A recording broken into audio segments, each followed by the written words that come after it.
pere temere Mukwanto molo Libeko ya mboka ekomi likola moto nyonso État de droit démocratique béton alingi Démocratie avec séparation de pouvoir Congo ya fachi Banguna bazangi maloba Argument bakozwa wapi Basi réfugié na démagogie Fachi umela na mwende na yo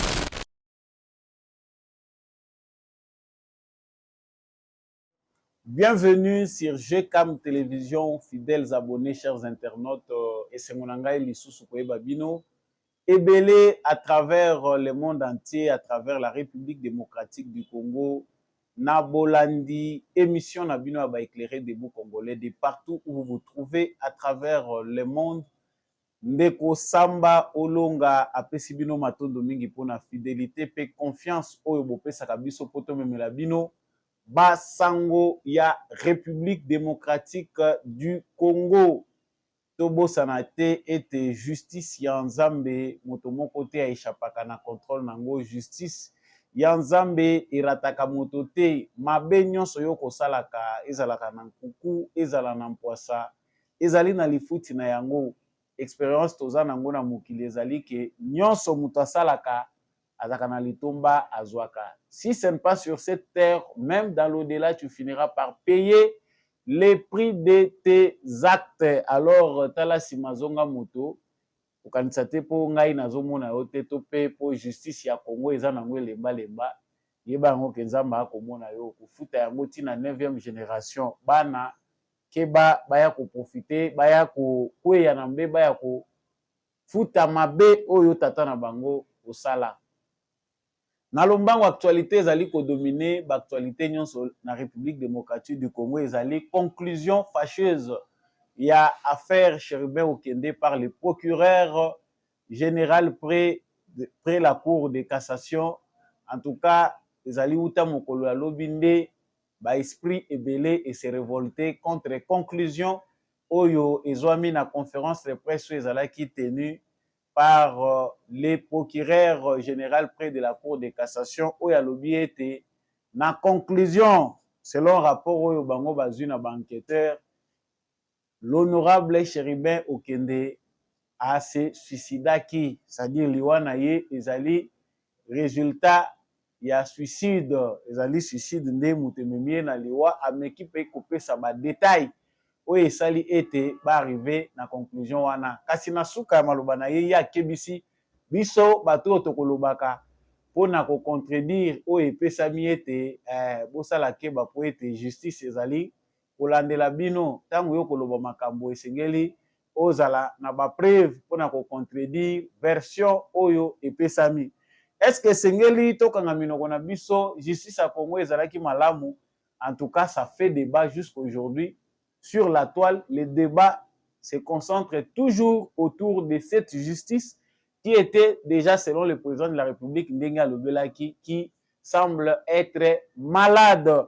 En tout cas, la vérité est allée belé à Koloba concernant le dossier Oyo. Nous avons écouté na sika pour na kopesa analyse pe décryptage. Sangwami balé tokolobela na kati ya actualité na biso ezali maye toujours ezali na lien na est ya République démocratique du Congo retrait déjà ya MONUSCO ezali kosalema déjà progressivement bango batiki moko ya ba base na bango na armée congolaise tokolobela pe action d'envergure nini ya riposte oyo SADC akoki kosala na provocation ya armée rwandaise mokolo ya lobi ba bombe mususu mibale ezalaki lancé venant de M23 na cité à ça que contre position toujours ya ba militaire sud-africain eza ko viser ba véhicule na bango tokolobela ngo na kati ya émission oyo pe koyeba après réunion oyo ya ba chef d'état-major ya SADC nini penda ekoki kolanda na sima est-ce que guerre ekozala to pe diplomatie oyo ezali en cours pona koluka ko décanter situation des voies oyo ezali par excellence. Nous en parlerons tokolobela pe ba minerais ba coltan ba minerais à coltan oyo ba wazalendo ba intercepter mokolo ya lobi na Birambwe ezali kolongwa Ruchuru ezali kolongwa euti Rubaya mpona kokende kokota na Rwanda. Baza komema ba pomme de terre na se ya ba pomme de terre nzoka ba minéraux ebele ezali kolekela kuna. Devons-nous nous poser beaucoup de questions par rapport ya oyo ezali kosalema. Voilà pourquoi l'Union européenne azali ko signer ba accord na Rwanda comme étant producteur ya ba minéraux azalaka nango te. Wana pe tozolobela ngo na kati ya émission na biso ya mokolo ya lelo. Na bosukisi ba candidat gouverneur ya ville ya Kinshasa nde accent oyo tozali kolobela lelo mpona koloba ba candidat gouverneur na ville ya Kinshasa. Tokolobela mingi kote ba UDPS bana mboka Congo balingi bayeba ya solo. Candidat ya UDPS ezali Diabanza, monsieur Diabanza, ezali monsieur Deoka Songoto, ezali monsieur Daniel Bumba. Pourquoi tant de divisions? Pourquoi l'UDPS ne peut pas parler un seul langage concernant soutien au parti présidentiel ezali ko accordé na candidat moko na poste ya gouverneur ya ville ya Kinshasa? Nous allons en parler avant de finir na oyo toyokaki tomonaki édifice ba bâtiment moko kitoko balakisaki biso ya université pédagogique nationale UPEN en sigle. Ezali pasi pe mo pona kotala vidéo ezali ko circuler na ba réseaux sociaux kotalisa ba plafond ya université pédagogique nationale njoka ezaka nango ba carton. Bokomona vidéo wana na kati ya émission oyo banani bazalaka chargé ya suivi ya ba grands travaux.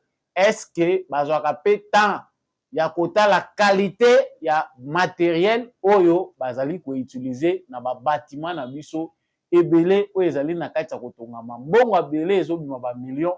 Est-ce que suivi pende ezali mpona kotala qualité nini ya ba matériaux utilisés mpona construction ya ba édifice wana? Nde tokosukisa yango comme sujet na biso. Napesi bino encore une fois de plus boyei malamu na kati ya émission Debout Congolais.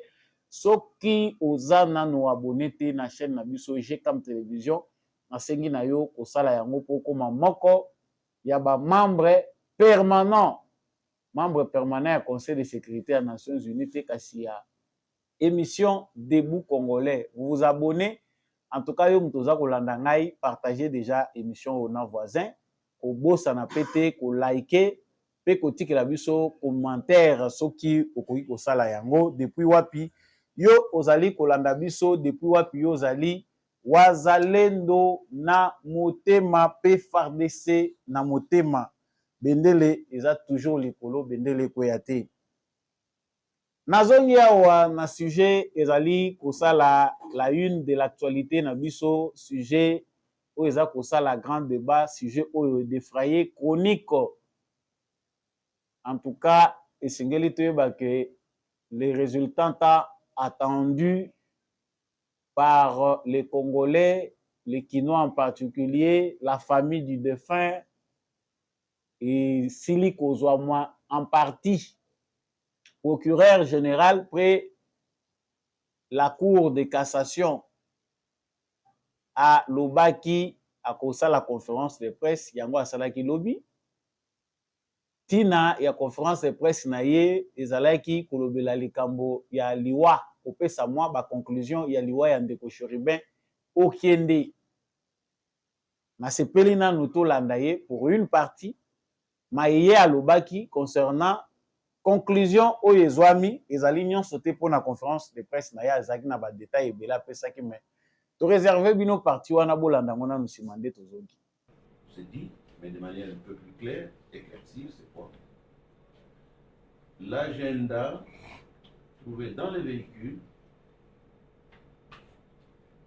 a eu ces mentions, je suis au bout du rouleau. Les pages qui ont suivi ont été arrachées. Par qui et pourquoi? Et c'était en présence de la veuve. Ce sont autant de questions que nous nous sommes posées. Et je vous ai dit, et c'est ça que vous devez retenir, que les enquêtes se poursuivent par rapport aux problèmes dont je t'ai présentement de vous livrer le secret. Quels sont les problèmes j'imagine, une personne ne peut pas se donner la mort en dehors d'un problème. Est-ce que ces problèmes ont été commandités? Est-ce qu'il y a des gens, de manière lointaine, ont pu tirer les ficelles qui ont amené à ce que l'intéressé ou la victime puisse se donner la mort? Autant de questions qui restent encore à être éludées pour y trouver des réponses. Le procureur ne l'a peut-être pas dit, le véhicule s'est arrêté là où il s'est arrêté. Les témoignages des personnes qui sont derrière, parce que c'était devant un garage,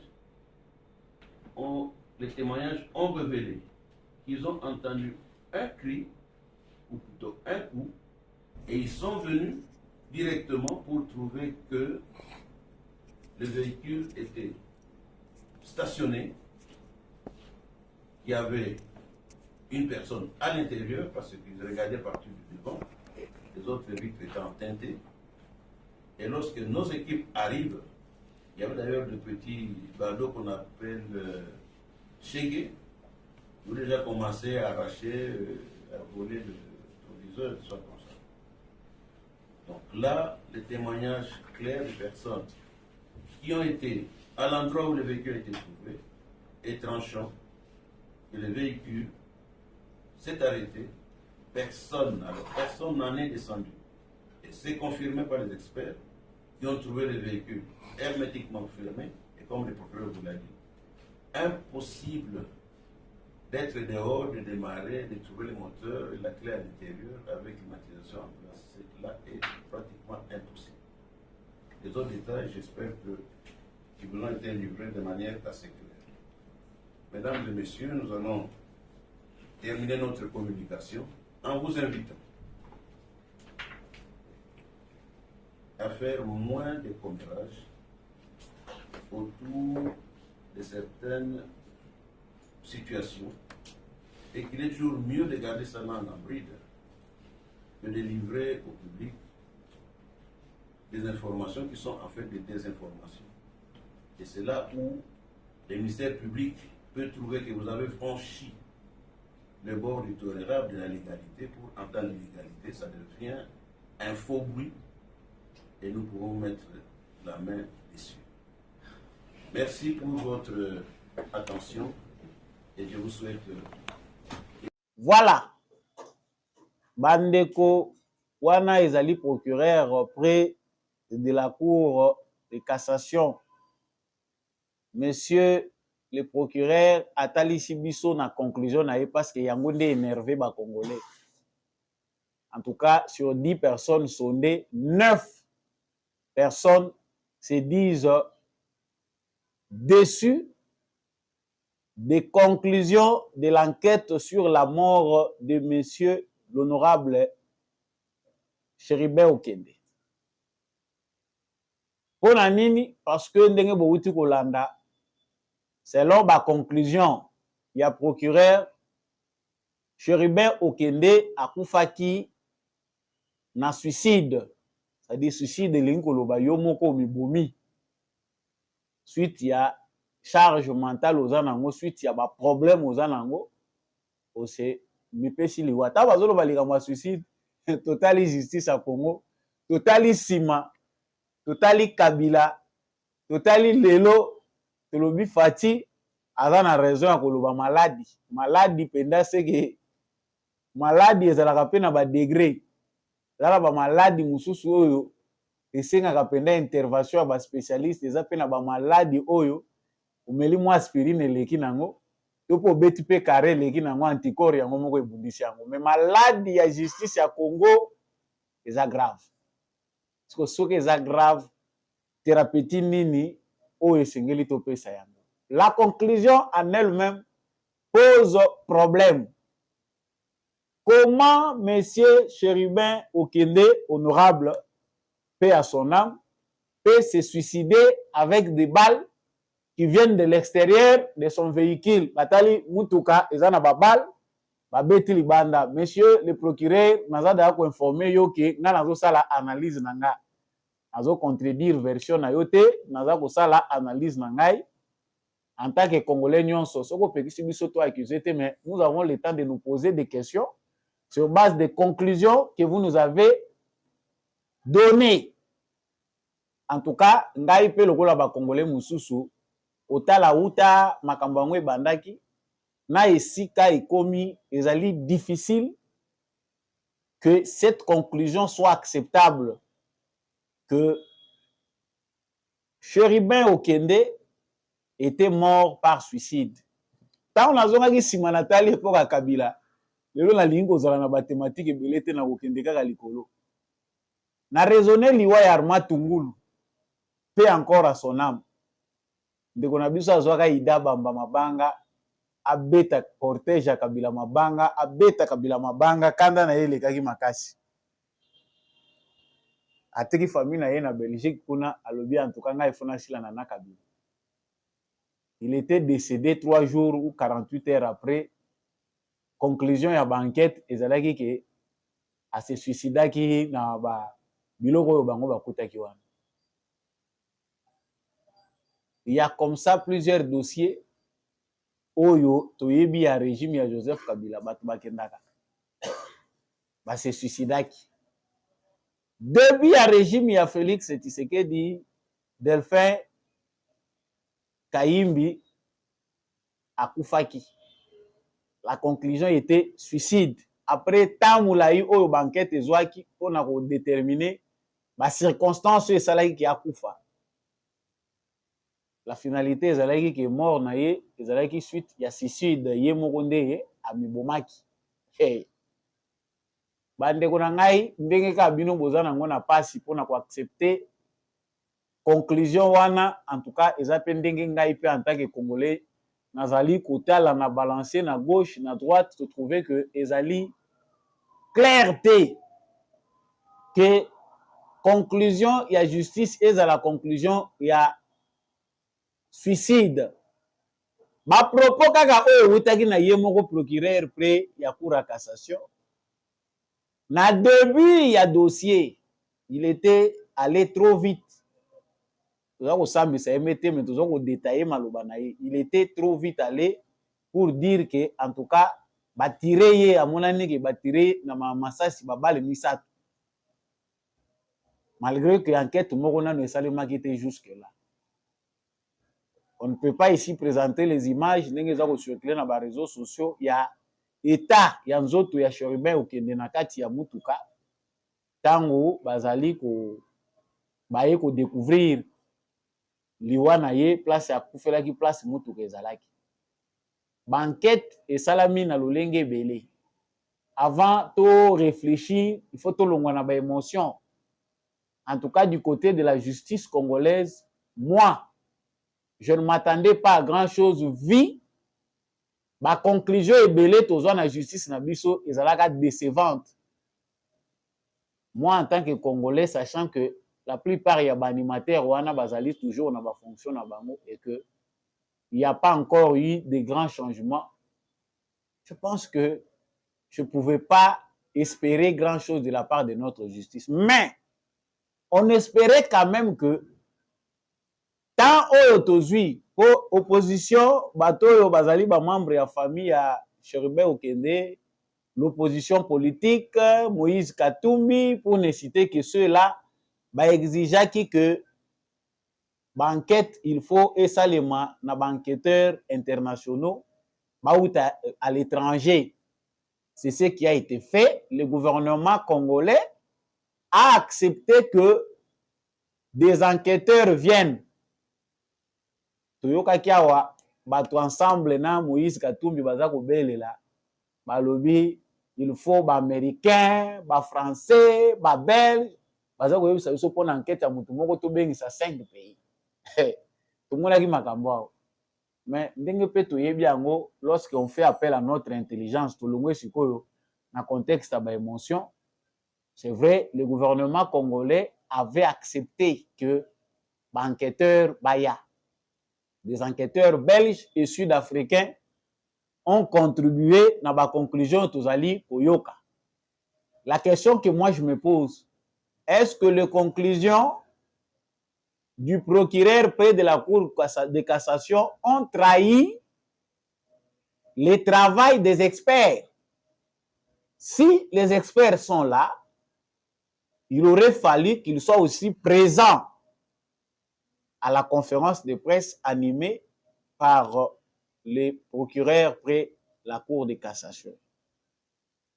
Ezali pour permettre na batu balongola pe ba préjuger ce qui peut peut-être toza ko juger mabe na o biso toza ko yoka mais to meka ko yoka nanu ba voix ya ndenge na ndenge.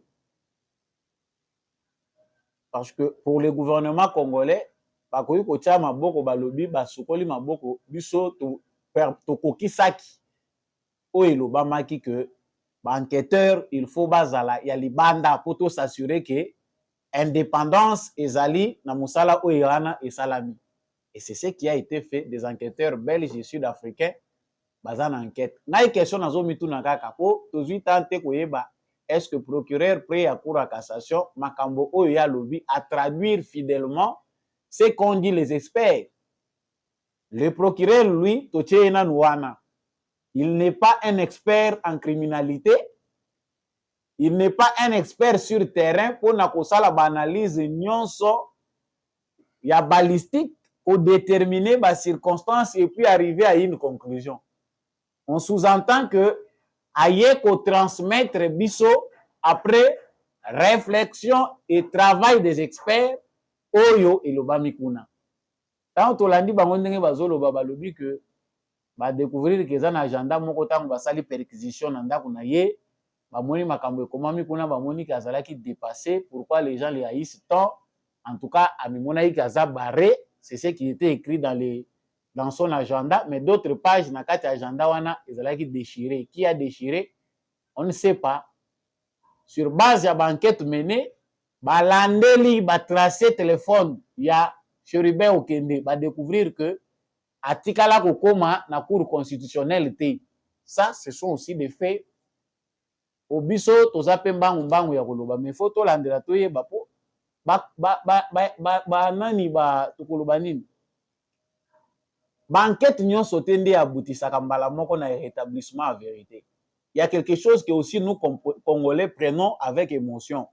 C'est vrai, nous sommes déçus par notre justice, mais toutes les enquêtes ne donnent pas toujours des conclusions satisfaisantes automatiquement ou dans un temps calculable.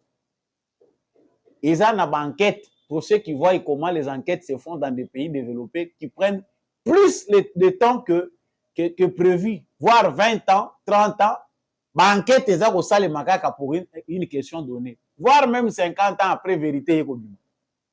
Parce que l'élément moko est surgit après des années et même bango na piste aux vérité mon ami.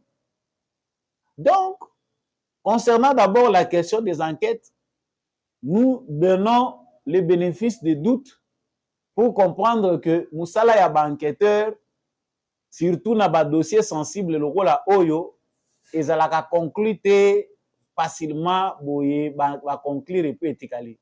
Pour les pays développés, ça reste un dossier classé. Oyo, chaque fois, il y a un agent de l'État, Oyo, bakobandaka kolandaka avec ceux de la famille pour continuer à poursuivre, mener encore des enquêtes plus approfondies.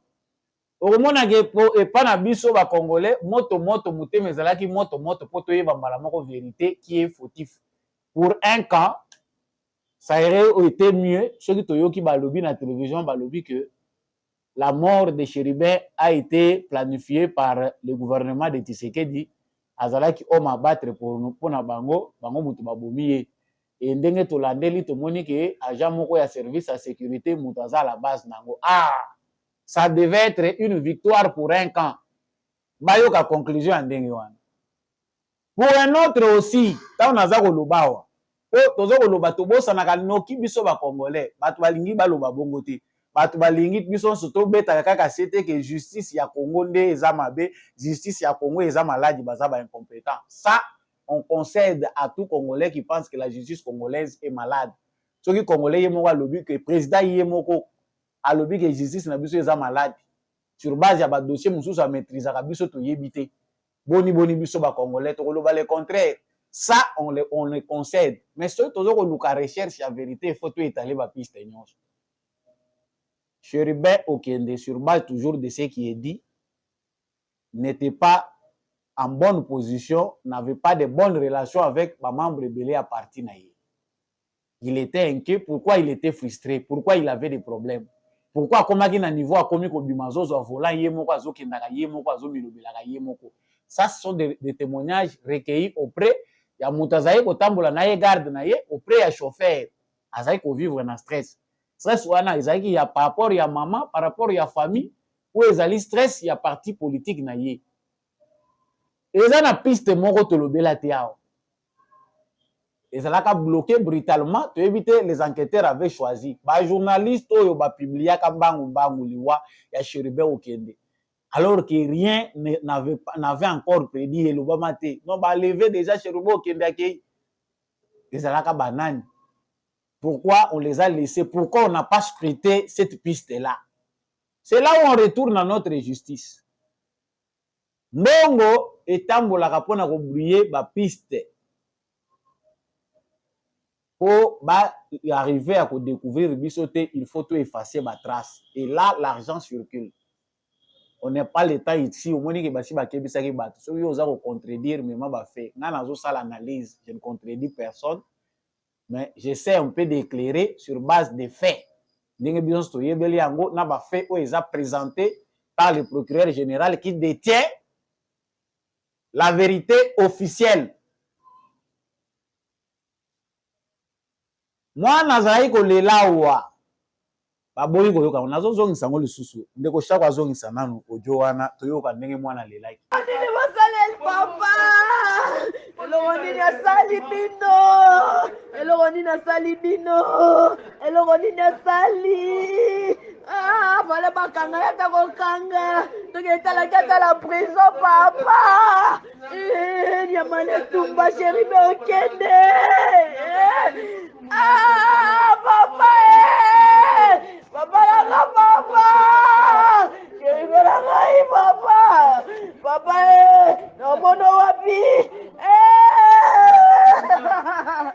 eloko bosali toyebi eloko bosali bolingaki lisusu te akomaika kodeklare l'ensemble balingi ye te papa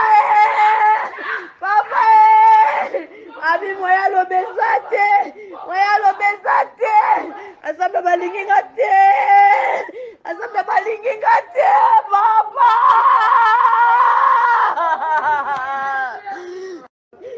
voilà boyoki yango bien eloko moko ezalaki louche awa. Ce qui était louche ezalaki que l'enfant a pleuré. Papa azali kolela bosalaki boye mpona nini alobi ensemble balingi ye te mpona nini ata kokanga ye te makambo ebele mwana leli na se ya émotion. En tout cas, mais il a pleuré sur la réalité de ce qu'il entendait dire son père. Ce lien, il y a kolela ya mwana wana to associé ango na makambo balobi que azalaki kolobaloba ye moko bakuti na agenda na ye makambo ezolakisa ke mutu wana azalaki na stress, azalaki frustré. On peut aussi aller dans un autre sens pour découvrir que il y a un lien quelque part. Oyo ezali ko déterminer que ça na assassin oyo bazali. Même si il y a aussi des assassins oyo bazali, souvent c'est ça. Oyo bakowele la koganga balobi biso nde ba victime alors que bango moko nde ba assassin. Est-ce que Chérubin Okende était en bon terme avec les cadres de son parti, avec les présidents de son parti politique? Chérubin Okende bazali ko reprocher ye mingi que proximité na ye na pouvoir en place. Ce qui a fait que bazali vraiment le sous qu'on considérait comme tel, il se sentait rejeté. Au moment que même si le pouvoir en place veut tuer quelqu'un, ezaki mutu modéré te lokola Chérubin Okende. Chérubin Okende a beaucoup contribué pour l'union sacrée. Chérubin Okende azaki na problème te ceux qui bato yo ba kokai kozala na mabe vis-à-vis à Félix Tshisekedi to pe pouvoir ya Félix Tshisekedi to pe régime na ye c'est pas Chérubin Okende so ba koboma ye po balingaki basala nini c'est parce qu'il est gêné en quoi en tout cas tant tozo sala kaka analyse moko simple tozo mona que le Félix Tshisekedi convoi totali nanu bato to bazosala mabe pire grave bazo vivre na Congo bazosala bango eloko moko te. Qu'est-ce qu'il a à voir avec Chérubin Okende? Mais justice ya Congo il faut kokeba nango justice ya Congo ezali na réseau moko ya mafia. Tant on a le réseau ya mafia na raisonner kabakaba Isaac kabakaba place à la prison basa il a rappelé ba téléphone bande on a biso ba na prison ba bomi ba secret belé malgré to comprenant tes procès wane kenda mbangu bola nanu Isaac kabakaba po ma justice yo suka te bola Isaac kabakaba to kozonga Kangi combien de fois la police criminelle? 5 fois. Combien? 5 fois. Au bima une prison de Dans la kende pour toi magistrat dans salle de fait. Dans la salle de fait d'abord ça va pour cette mise à liberté provisoire. Et ça va essayer de 50. Voilà. Bakanga yo combien de fois? Bakanga ngai 7 fois. Nani abimisaka yo okia ye moko mutu abimisaka ngai bango babimisaka ye apesaka ba $700 apesaka donc justice ya Congo ezosenga monsieur le président de la République lokola yo moko reconnaître que justice ya Congo eza maladi biso ba mususu tokomi kobangela pe minoko na biso. Il faut une opération ya jar o elega na bamboka lokola Italie pona kokitisa kokweisa ba mafia ebele. Les réseaux qui travaillent avec la justice congolaise est un grand réseau à telle enseigne que ceux qui pendant réseau wane simbami bien des têtes vont tomber dans la police, dans l'armée, dans les services de renseignement. Makambwe bombami isa suka. Les vrais criminels sont dans les services de l'État.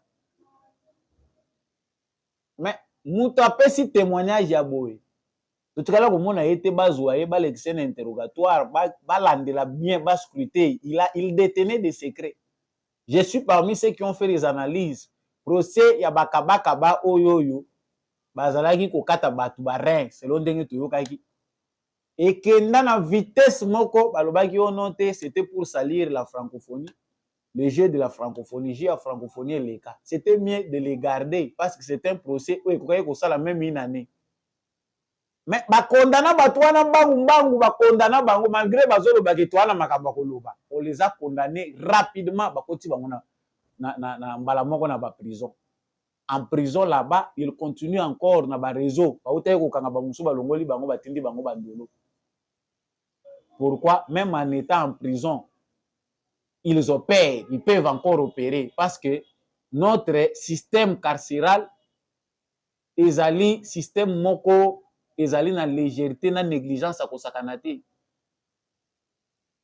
Les prisonniers postulent baza ba postula kana bango mutu aza condamné pour des faits graves mutu akufa mais aza na droit à postuler comme député provincial, député national. Bazo zala na ba téléphone ngonga nyonso balingi baza na bango ngire ba vivre libanda. Aujourd'hui à l'ère de l'internet eza possible te que batikela ka batu ba téléphone na katia ba criminel dangereux hein? Mais baza na ba téléphone oyo ezo permettre bango ki baza même na ba TikTok ba créer ba compte baza ko solola tout le temps na batu baza libanda. Qui sait s'ils développent des réseaux encore à l'extérieur, ils entretiennent d'autres réseaux, c'est possible de le faire.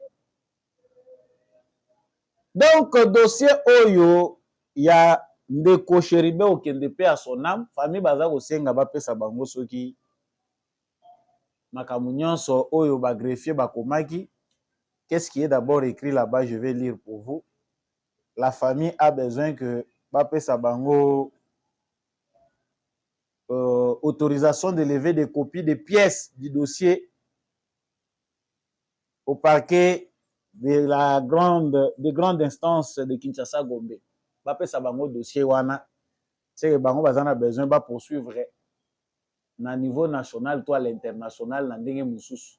Ils ne sont pas convaincus de la conclusion. Famille déjà basi ba belela ki bandakala bo pesa biso mutu na biso to kunda to limite que justice ko sala ya malunga. Ngai pe na duta ki tawo nazo tala banani yango ba avocat ya famille ezalaki nani porte-parole moko ya ba communicateur ensemble. Monsieur Laurent Onyemba, c'est lui le maître avocat de la famille. Na se pe toza koyoka ke ba pesa bango mbongo bana bazo faire voyager mbongo tolo ba kiawa. Pourquoi on propose l'argent à la famille? Pourquoi moi après moi na makambo alelaki ndenga alelaki bakendaki mbangu po ba brouiller ba piste. Bazwa même moi na mwasi moko aza ya famille te balobisa comme si c'était lui qui plairait. Que papa et tala ndenge ensemble balingaki yote. Pourquoi on a voulu effacer ces traces? Bakenda mbangu bazwi mwana bakangi, on a proposé des voyages. Il y a même déjà makambo ba famille bambongo etambola, mais ça nous mettons ça entre parenthèses. Baya koloba onga mutu na simbi ba secret mususu etikali. Mais la conclusion est que oyo ebimi kuna ezo décevoir congolais nyonso, mais réfléchissons plus.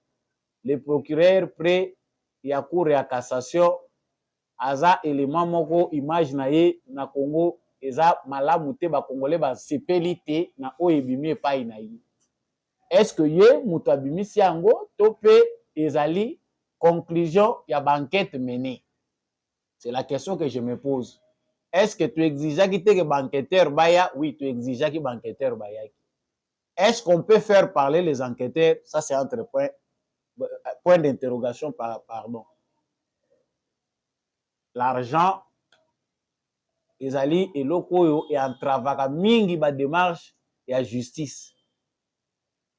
On pouvait tout conclure mais sauf dire que à se suicidaki. Ça même moi en maternelle a la difficulté à accepter yango. Toujours zong la question, toujours qui kaka pas procureur pe à cour à cassation. Avez-vous réfléchi malamu yo moko mitali pe makambo lobaki na début ya makambo yo na oyo yo koyebisa biso na suka? Parce que il y a des conclusions qu'on peut yo moko tali kaka faire yango tali be élément nyonso eza visible na mutu nyonso lobi je ne peux pas conclure comme ça.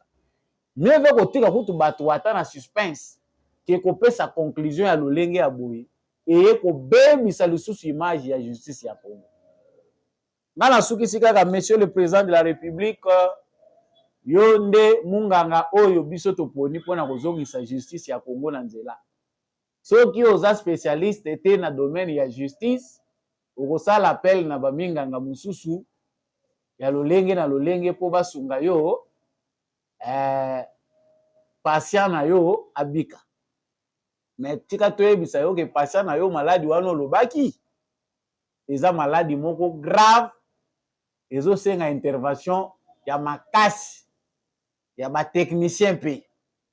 Donc chambre wana maladi na yo faut azala tellement infection eza makasi na niveau ya opération ezo senga kosala ezo senga penda ba matériel penda adéquat.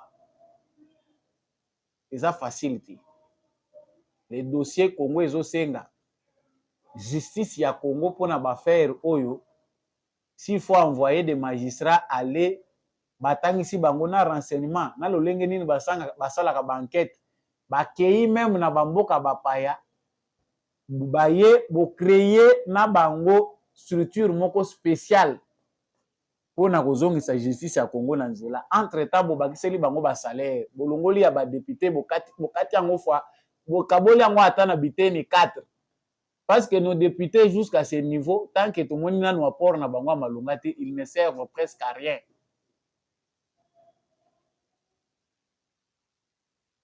Et loko muso ezoboma justice na biso yango wana tant que les magistrats, les juges, ba procureur ba koliela kande na maboko ya bato po ba s'enrichir tokomona ka justice ya malunga te. Ils veulent être riches et pour cela la corruption les aide à les devenir. Baponi musala oyoyo eza métier moko noble mais ils ne se comportent pas dans la noblesse. Ezali pasi pe mawa. essayez de voir chez les Américains,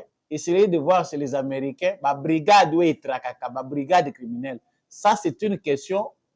Il y a société na biso potoyeba. Comment on peut restructurer ma structure na biso eza chargé ya kosala kamisala oyo. Justice na biso bako ko renforcer ngo ndenge nini en termes de renseignement, en termes de formation pour relever les niveaux.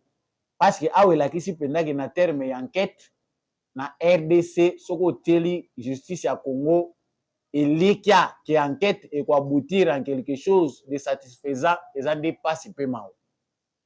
Plus to banda ko avancer ka ba dossier ya boye justice ya Congo banda ko kokaka ngote. Il faut former des enquêteurs, il faut changer bato ebele basi ba wumeli uta époque ya Joseph Kabila bazali na ba service na biso ebele ya renseignement, ba service ya sécurité, basi ba mesana na bango na ba criminel. Namoni na kokende su musika te na suki wana oyo etikali chacun ses conclusions. Soki congolais na ndimi te qu'il faut kolata toje po tozongisa justice na maboko ya bato baza intègre wana musu ya kolobeza te. Tozali kopusana awa mpona koloba likambo etali provocation ya ba M23 na kozala mokuse kote wana mikolo oyo makambo ya guerre tokolobaka ngo muke. Tozali koprepare ba émission ya ko approfondir na ba élément musu ya sika tokozwa. Tomoni réunion esalami ba chef d'état-major ya SADC bazali déjà na ordre ya bataille. Ba se déployer bisika nyonso bango ba se déployer mingi na Sake ba créer base na bango wana. Mais depuis ba créer rempart na bango, ça fait déjà 4 fois que ba bombe ezali ko wuta na position ya ba M23 pour écouler soit ba civil soit ezali ko viser position moko militaire. Na langage militaire batalaka soko moni mutu aza ko beta masasi ndenge wana aza ko viser yo, c'est que azo pesa yo message que toza prêt bomeka. Tour ya liboso des militaires sud-africains na ko tchaka ka makolo awa bandeko babunda bitumba te mibale bakatisi déjà na ngambo wana kuna. Ba bongisi lisusu batie bibundeli na bango babandi ko viser bango lisusu ba bombe. Ils ont na M23. C'est un message pour dire que voilà, bomeka, ceux qui bomeka, nous sommes prêts. Pendant ce temps-là, Kagame, lui, est en train de chercher la sympathie et la compassion de la communauté internationale sous prétexte qu'Azoluka dialogue na Tshisekedi. Non, c'est le fait, tout ça que Kagame a replié. Mais bana ya Kagame bango yoyo, bazo continuer.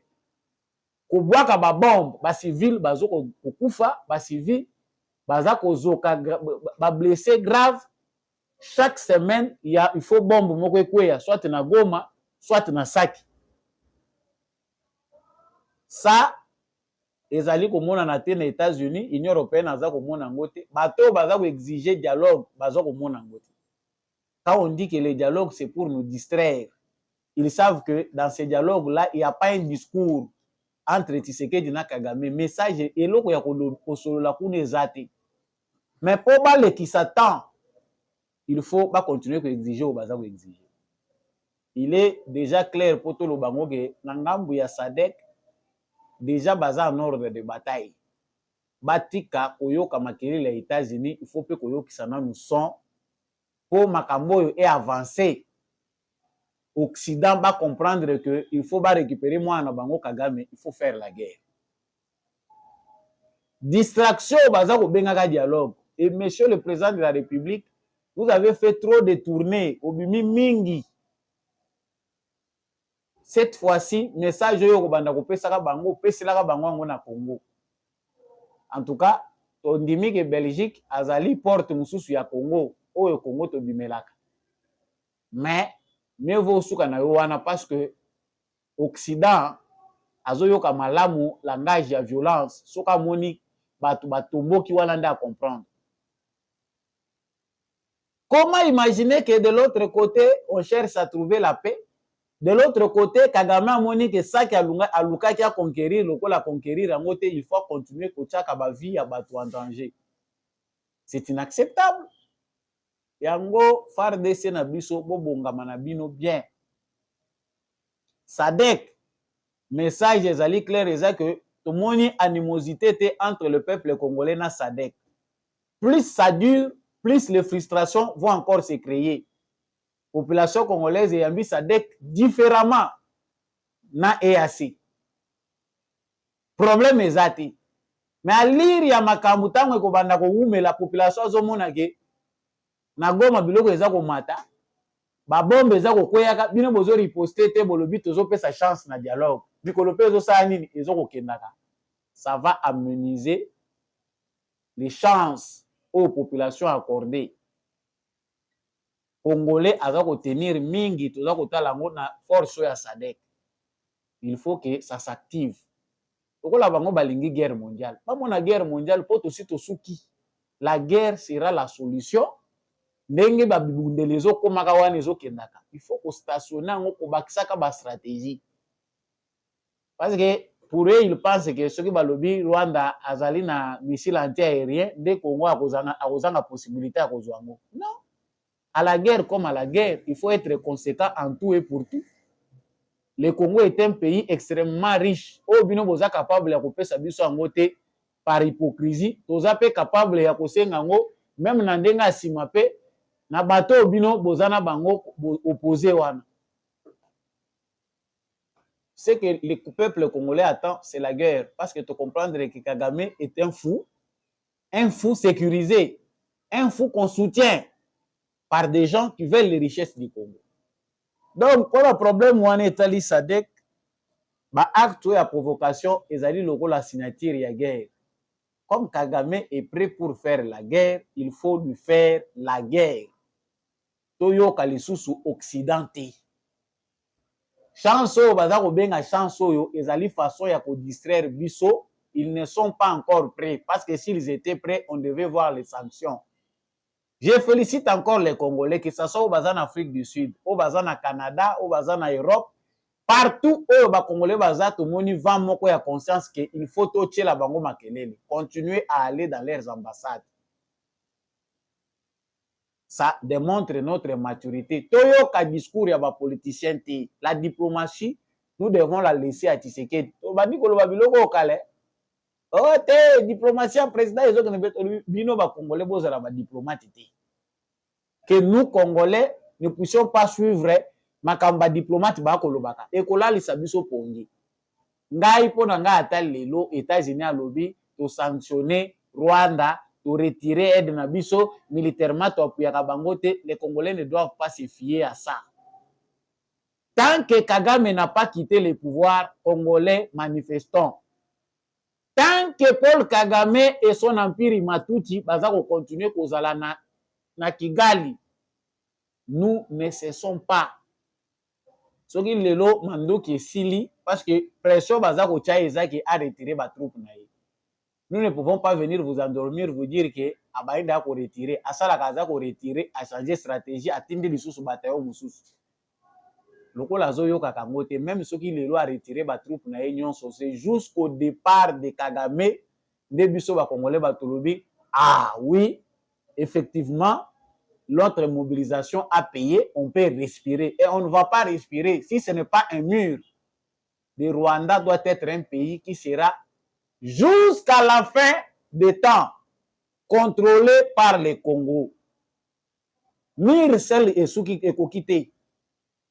Pays oyo na ndenge biso toza ko souffrir boye, eza pays moko biso ko contrôler ango jusqu'à la fin des jours. Le Congo a vocation d'être une puissance, non seulement pour l'Afrique, mais pour le monde. Les pays qui nous entourent doivent suivre notre voie. Ils ont vocation à biso. Mais, malheureusement pour nous, nous avons avancé. Pendant que nous avons discuté de la rébellion, nous avons discuté de la M23, de Rwandais, de l'Inkodumate, bayebi pona bango que baza déjà na ba acquis. Les mines du Congo continue à être saigné. Il y a un gouvernement congolais. Comment depuis longtemps on est incapable de réfléchir sur les bonnes sanctions à donner à Kagame? Mais il y a des bamines moussoussou. Quand vous avez la botali, bamines ils ont rapporté combien dans l'État congolais? Qu'est-ce que l'État congolais tire là-bas comme impôt, comme taxe? Bokangi ango nan. Bokangi ango exploitation ici. Baruba ya oyo ezotikala kaka ya kufungwa. Pourquoi? Pendant ce temps, les Rwandais ont déjà tracé bazana ba ligne na bango ya provisionnement ba yebi na bango que biso aussi longtemps que bango bakokanisa ke balongi baza kokanga menace ke Goma Sake bango bazomona biso pendant ce temps on toza ko tia pression pour to garder ba territoire eza sous contrôle na biso pillage ezo continuer les trafics continuent illicite bande ko na biso ba wazalendo bakangi lisusu mutuka. C'est ça même le travail à vigilance ya ba citoyen. Bande ko na biso bakangi mituka eza koleka balobi te to contrôler nanu mituka oyo. Batali na kata mituka bamoni ba pomme balobi te pomme eza nango leka bute to déposer nanu nyonso. Batala na se plus de 60 colis ya coltan na kati. Bande ko butin de guerre vendé à l'État congolais.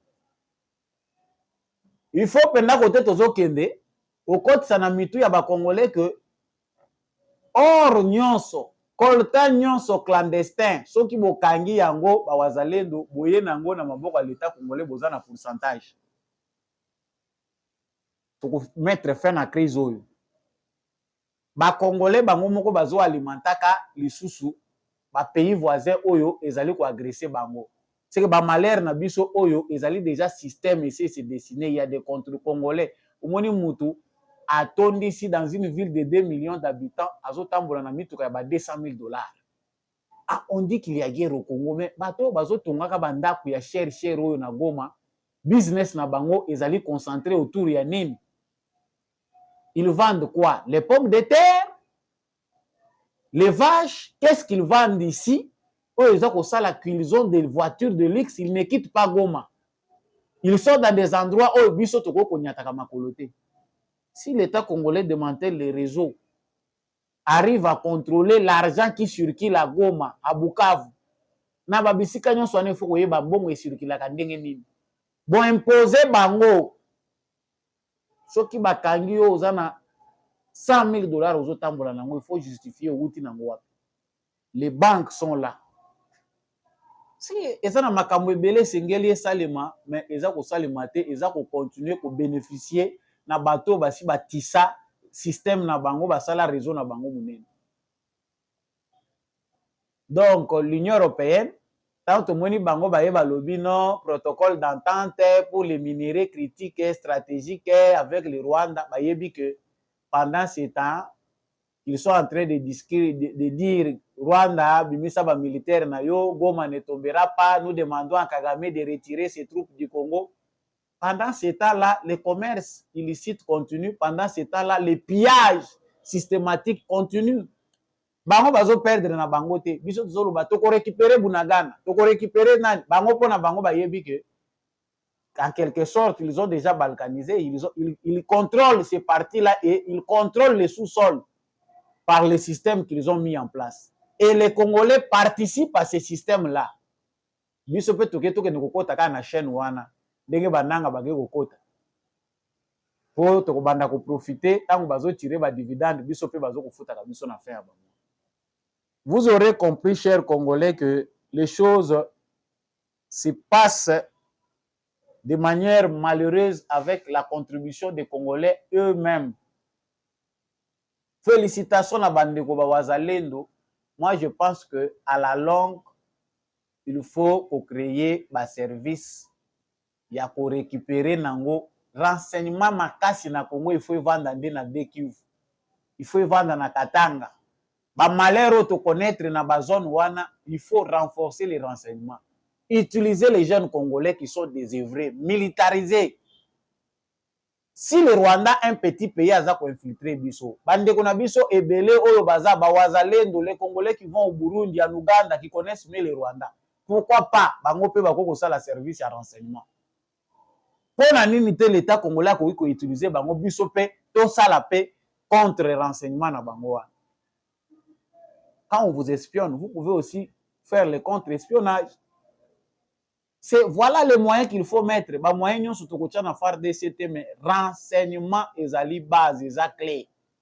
Chaque fois qu'il y a une menace contre le Rwanda, même si elle est dite officiellement, le Rwanda a déjà l'information.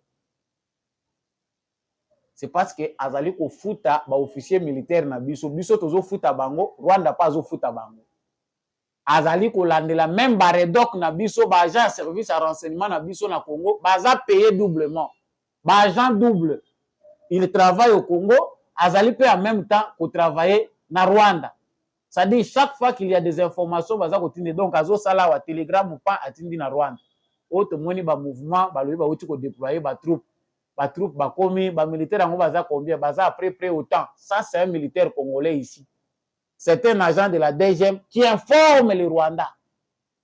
Bato bazo kanisa que la guerre se limite seulement denge to ko gagner ba bataille na fond, bazo ko yeba que le mal est profond. Quand vous réfléchissez comme ça, vous comprenez que nous avons encore du travail. Musala eza makasi ya kosala. Même si tolongi bitumba na mandoki, toza na musala makasi à l'interne. Ba ennemi o baza à l'interne, nde mutu baza mabe makasi koleka o kutu baza libanda. Parce que fragilité eza nde wana. Qui font sortir les minéraux pour les kaka par le Rwanda, c'est les Congolais. Certains diront parce qu'ils n'ont rien à faire, ils n'ont pas de travail. Les Congolais participent à ça. Donc, ils font des mouvements. Il faut des mouvements aussi de dénonciation. Et ils ont les minéraux pour dénoncer. Sauf qui ba mini ya Congo ils ont fournir les sous Rwanda te guerre ici. Et Kagame sait que pourquoi azobanga ko retirer ba militaire na ye, il sait que ceux qui lelo Kagame azali sous na milice te, azali sous na ba militaire te chez le sol congolais.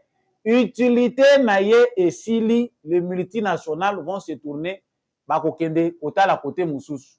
Le pouvoir de Kagame réside sur un complot national de pillage international de pillage systématique. Et lui ne veut pas être inutile aux yeux de ceux qui l'ont envoyé. Ceux qui le loba tikinga na tosi o baza koloba na sali yango et sili utilité na nge sili bakolongolanga na pouvoir.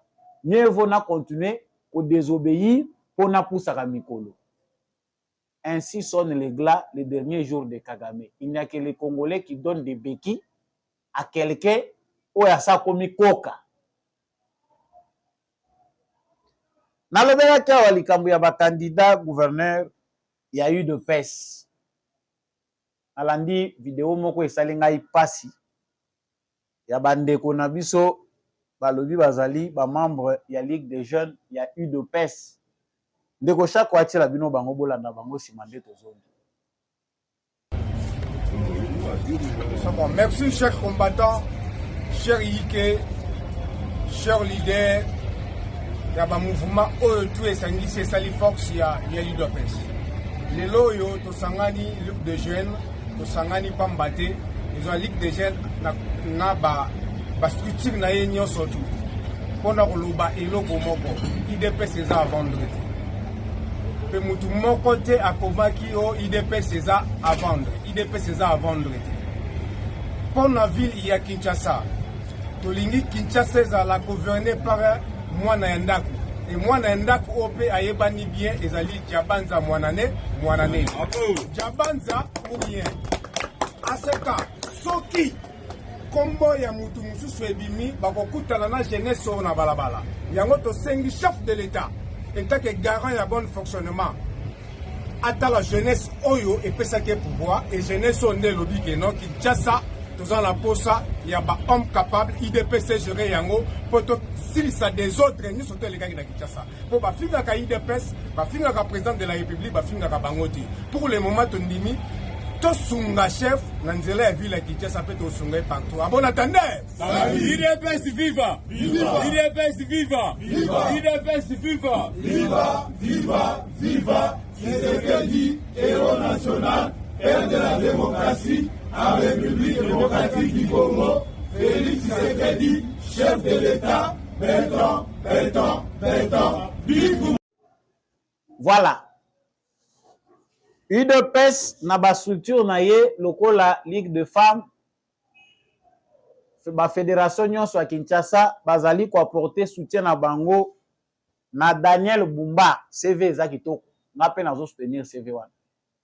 Toi je suis pas hypocrite, je connais bien le monsieur azape combattant il y a eu de PES parti eza ko soutenir ye, il paraît c'est lui en tout cas à l'unanimité nde mutu azali candidat gouverneur ya ville ya Kinshasa pona UDPS. Mais en même temps ndenge bouti kolanda vidéo wana de jeunes bolandi bango bao bayebi bango. Ils disent que en tout cas biso tozo gérer kaka par Diabanza. C'est le seul candidat biso tolingi mutu moko ayebani na UDPS akoli na UDPS muto ya wumeli ayebi ndenge nini po à relever des défis. En tout cas, ils ont aussi évoqué des raisons où ils ont vrai. La raison à bango ils allaient faute. S'il faut un gouverneur de l'UDPS, il faut que ça bat tout sonité. Il faut que l'UDPS na mandat oyo excuse zate. Mais sikoyo mutoyo bino bolingi. Ezali Deoka Songo, ezali Diabanza, to ezali Daniel Bumba. Ngai na relevé point moko na trouvé important. Secrétaire général ya UDPS Augustin Kabouya a commis le loi informateur. Ezali question wana. La jeunesse de l'UDPS ezalaka kaka instrumentalisé na ngonga oyo baza koluka likambo. Est-ce que parti evandi boyokani bokei na ba primaire toutes les structures associées que candidat na biso yeyo poto za la liloba moko, ou bien il faut laisser tout le monde aller na ordre dispersé ezali stratégie. Tanga na za koloba ngwa eza stratégie te. Batoyo bazali na ville ya Kinshasa ebele bazana ba ambition, bazana bambongo, ils sont prêts à corrompre même les députés de l'UDPS. So l'UDPS a kosala masse ki alobi non toza force ba force du progrès ko bima ba parlementaire de buba ko ganga nous risquons makambo elekaki na 2019 ba député ya UDPS ba corrompaka bango soki ba négociaka ndenge nini UDPS azangaka na gouverneur na vice-gouverneur na président assemblée nationale. UDPS se retrouvaka kaka na vice-président ya assemblée provinciale pardon j'allais dire. Siko lelo abo bandi ko swana entre l'UDPS papa Diabanza Daniel Bumba Deoka Songo kutu toyebita entre parenthèses de l'UDPS ou pas tout suite omoni ye wana na mbongo. Photo ozomona wana Deoka Songo ye azani na mbongo. Il sera soutenu par l'UDPS ou azape ko mener diplomatie na ye parallèle parce que l'UDPS azana 14 députés provinciaux. Ba mususu wana pe bazana ba calcul na bango ngobila azana 9 na ACP na ye. Donc, il y a un management qui se fait. En absence, il y a diplomatie à malonga, management, il y a malamu, koyeba ndenge nini ko négocier. L'UDPS risque encore de perdre kozanga gouverneur ao. Biso telobi oyo, alebake kuna bapesi bango mbongo. Esili bateki bavwa na bango. Tozoyoka déjà seigneur azolobake bongo ezotambola bayoki déjà ba soupçon kezali na ba candidat, même na ba sénatorial. Oh, baza ko corrompre ba député.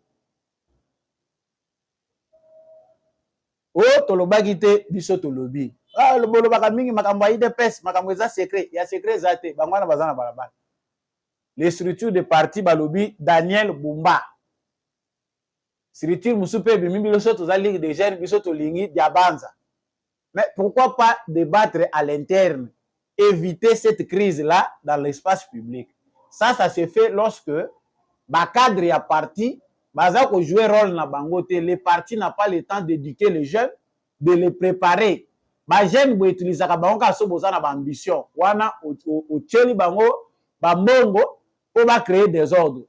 Mais lorsqu'il s'agit de postes, les jeunes boza ko tcha bango mupanzi. koloba nyonso yango wana oyo aza na mato ya koyoka yoka, il s'agit bel et bien de l'huile de pêche. Cette fois-ci, excuse ekozala te.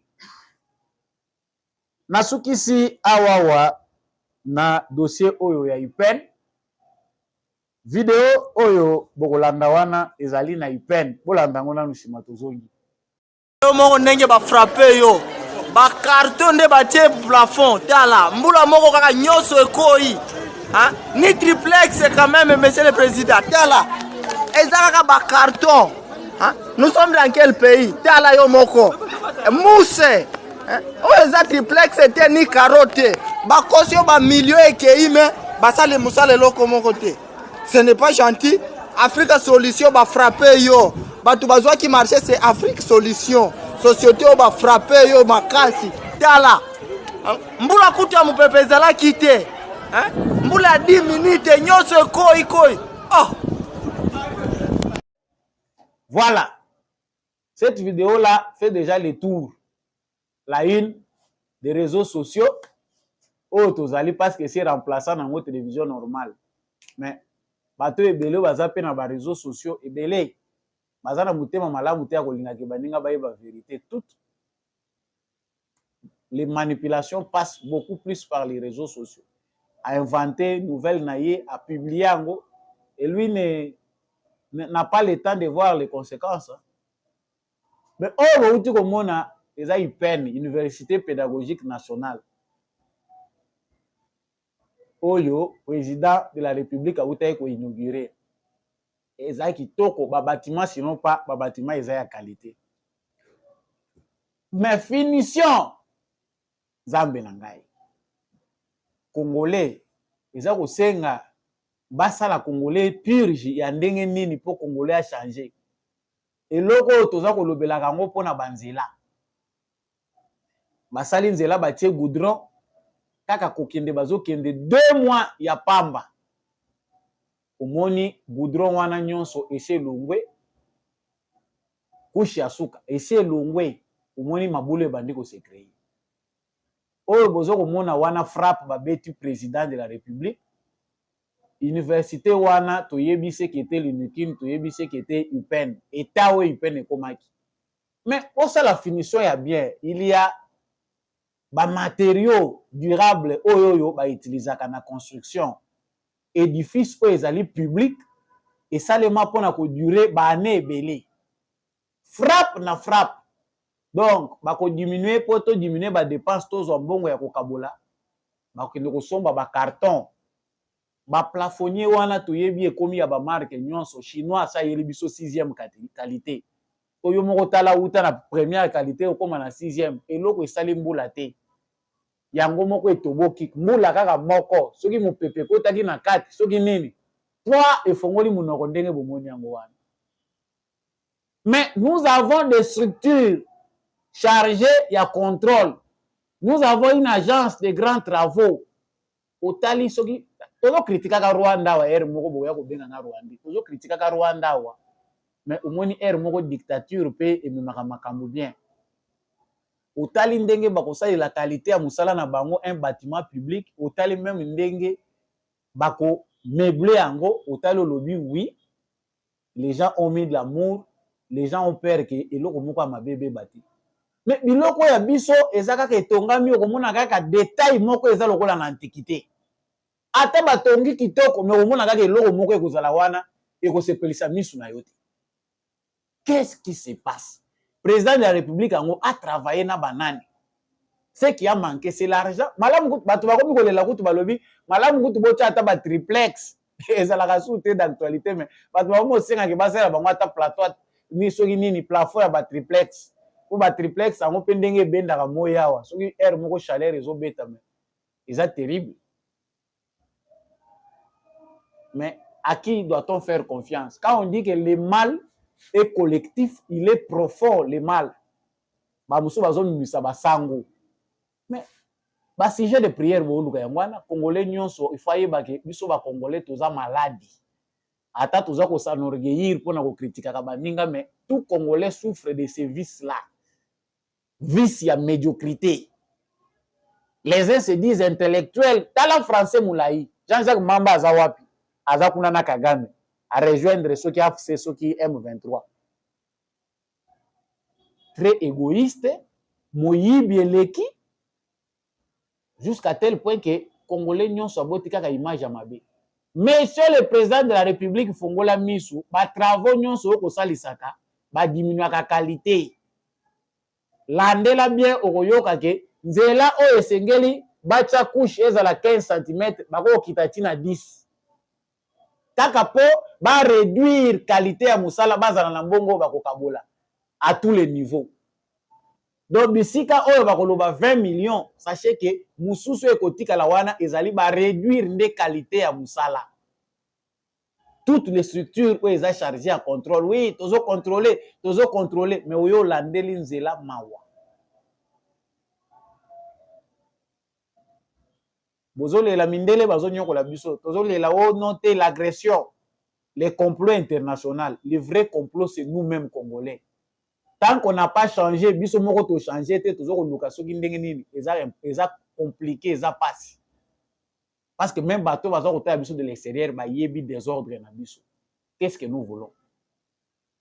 Bah université nyonso ya l'état evandi awawa pendant autant d'années. Pas de réhabilitation, rien. Kabila tikala ko beta ta tour te kuna. Ça veut dire que je ne vous considère pas. Je n'ai même pas besoin de l'avenir. Au muto azana besoin de venir à couper ça. Attention dans ma question à jeunesse. À côté la mingi éducation. Mais il y a le complot, il y a qui ba bo médication, pas d'avenir. Atkala ko chama kolote amona ki yango intérêt. Pas de discours avec les étudiants. Mais oyo ye apesi ouverture wana.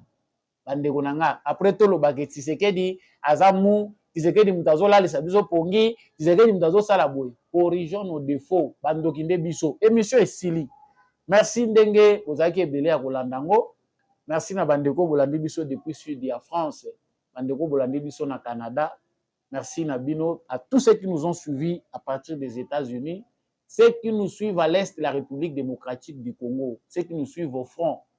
Boka mataba bizu Nabino, tozande longo biso so tozana front, to tombola bendele ekoyate, to tika moyibi, to tika lokoso, to s'engager biso nyonso na mobilisation pour ete mboka na biso ekende liboso. Merci mingi na ndekombi à chaque fois azaki na sima caméra oyo matondo na apôtre Gérard Kabea Chovo. Merci beaucoup na l'homme de la vérité des urnes Jean-Louis Timbalanga, papa Michel Lumakaso depuis le sud-ouest de la France. Merci à papa Boniface Mpunga en France aussi, papa Fedi Ngwama na Ilebo.